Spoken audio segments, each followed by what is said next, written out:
नमस्कार, इझी कुकिंगमध्ये आपल्या सर्वांचं मनपूर्वक स्वागत. आज आपण लसूणी शेव बघणार आहोत.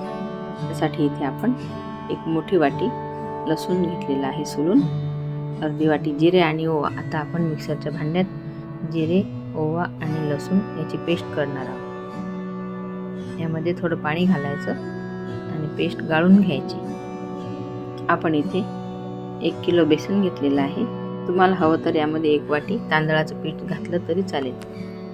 आता इथे हे गाळून घेतलेलं पाणी आहे. हा वरचा चोथा निघालेला आहे. हा आपल्याला यामध्ये घालायचा नाही. आता हे पाणी झालेलं आहे तयार. इथे या बेसन पिठामध्ये आपण भाजून घेतलेली जिरे पावडर, चवीनुसार लाल मिरची पावडर, चवीनुसार मीठ, अर्धा चमचा हिंग. आता यामध्ये आपण 4 मोठे चमचे कडकडीत तेलाचं मोहन घालणार आहोत. तेल किंवा बेकिंग सोडा दोनपैकी एकच घ्यायचा आहे. आपण इथे तेलाचा वापर केला म्हणून बेकिंग सोडाचा वापर केलेला नाही. आज आपले तिखट लसूणी शेव आहेत, त्यामुळे आपण यामध्ये सर्व साहित्य घातलेलं आहे. एकदम खमंग खुसखुशीत होतात हे शेव, खायला एकदम स्वादिष्ट आहेत. लाल मिरची न घालता सुद्धा लसूणाचे शेव छान लागतात आणि संपेस्तोवर खुसखुशीतच राहणार, वातळ होणार नाही. आता इथे कडकडीत तेल तापलेलं आहे आपलं. असे मोठे 4 चमचे घेतलेले आहे आपण. कडकडीत तेल आपण या पिठात घालून घेऊ आणि सर्व पिठाला चोळून झाल्यानंतर लसणाचं पाणी घालेलं आहे, त्याने आपल्याला भिजवायचं आहे. फार जास्त पाणी लागत नाही बेसन भिजवायला.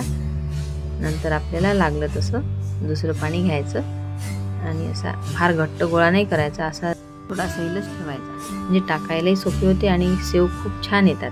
आतून छान खुसखुशीत होतात, तेलकट अजिबात होत नाही. तुम्ही एकदा नक्की ट्राय करा. तर इथे सर्व बेसन पिठाला आपलं तेल चोळून झालेलं आहे.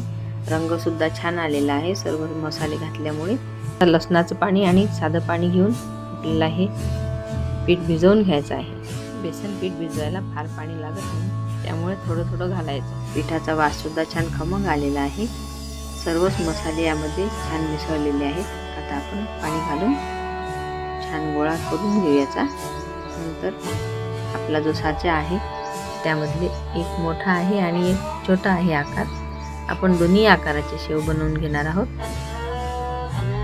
तर या शेवेच्या प्लेट्स आहेत, त्याला आपण तेल लावून ठेवणार आहोत आणि आधी जाड टाकणार आहोत, नंतर बारीकवाले घालणार आहोत. तर अशा प्रकारे आपलं पीठ भिजून झालेलं आहे. त्याला वरून तेलाचा हात लावायचा आणि 1-2 मिनिटानंतर आपले शेव करायला घ्यायचे. साच्याला आधी तेल लावायचं आणि त्यामध्ये भिजवलेलं शेवेचं मिश्रण घालायचं.